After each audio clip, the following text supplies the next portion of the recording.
What's up, everybody? I'm David, and this is my assignment, or my video, for peer assignment number 2 of online games, literature, new media, and narrative. What I'm going to be talking about today is my experience of the journey to and arrival at Weathertop, from the movie, the game, and the book. First off, from the game, as you can see here, I started at a place called the Forgotten Inn, and the Forgotten Inn is not referenced, at least to my knowledge, in the book or in the movie at all. And so that's, first off, that sort of throws you out of the story in terms of trying to follow along with the movie or the book.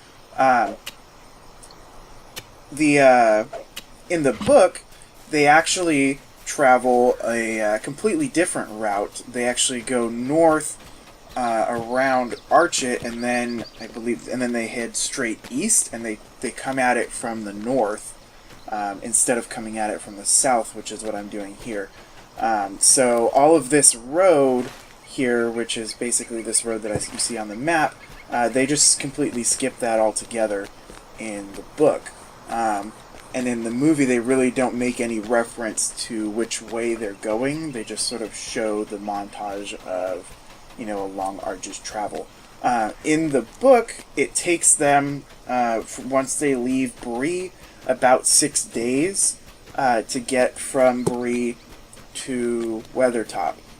From Bree running on my feet, it took me about 15 minutes to get to Weathertop, which you can see here.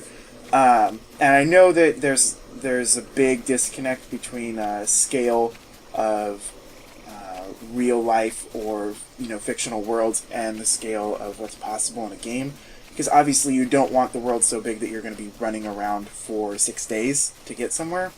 But when you're doing this, the multimodal analysis of all this kind of stuff, and you're remediating a game from a book, those are sort of the things that you notice. And because of this, because everything has sort of been crammed together, made smaller, the large distances in between things have been made smaller in the game. Weathertop in the game is no longer just sort of this, lone hill rising out of a field, as it's depicted, especially like in the movie, sort of just like rising out of the swamps. Here, it's just sort of a bigger hill among other hills. So while, it's very large, you don't get that sense of enormity that you would from the movie, especially. And I know it's not supposed to be like a Mount Doom or a Lonely Mountain type of thing, but it should still be much bigger than the surroundings. Also, what you're seeing here, too, is that, it's since I've started walking up the foot of the mountain and I sort of got lost here, it's taken me like a minute maybe to get halfway up, and then I think grand total for me to get from the Forgotten Inn to the top of Weathertop was about 5 minutes. And that's just another thing, problem with games is scale. It just makes it feel less intimidating and less grandiose. And also, because I'm not the proper level to be doing the quest for Weathertop, you can see, if you could see, I'm only level 15 at this point. I'm obviously not doing any quest or fighting anything. I expected it to be a lot more difficult, being a low level, to run up here, but it's not.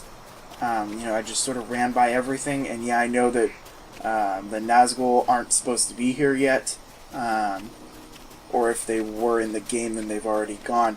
But when I get to the top here, it's just sort of very anticlimactic, because you're running up this mountain, and then you get to the top, and there's nothing there besides some crows. And for something like Weathertop, such an iconic piece of the landscape of Middle Earth, you want it to be more than this. And even here, this is much more open air. And I know it's daytime right now in the video, and nighttime would present a different mood. But it's so open on the top that it doesn't feel like in the movie, especially. There's just so much claustrophobia. Everything is leaning in on you, and there's very little space to move around. And then there are the statues in the movie that aren't present here. That's one of the things that I remember specifically from the movie that's not here in the game, and that sort of disappointed me.